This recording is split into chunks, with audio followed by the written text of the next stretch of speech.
So somebody recently asked me what my installation is like for my trucks. This is a truck that I'm working on for Skip, and I wanted to show it to you guys. And this one is done.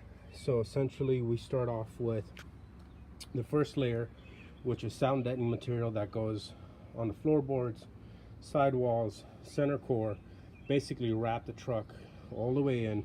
Underneath the seat bases, on the walls and the inside of the seat bases are ran with that material all throughout the truck to deaden the sound. Then we come back in and we run a much thicker material that functions as a sound deadening material, but also, and more importantly, it functions to reduce the heat.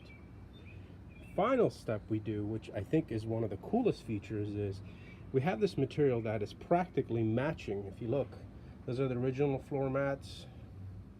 This is the material that we ran across.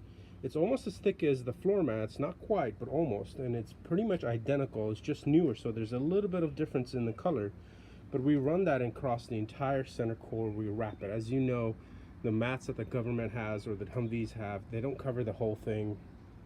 They leave a lot of gaps. In fact, the right rear is completely open.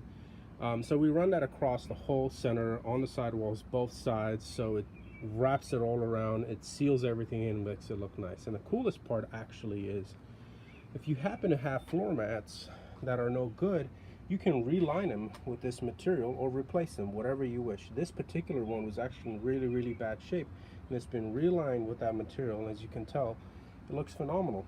Had I not told you, you probably wouldn't have known that it's been redone.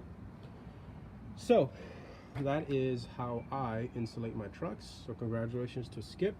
A few more steps and this truck will be ready for you.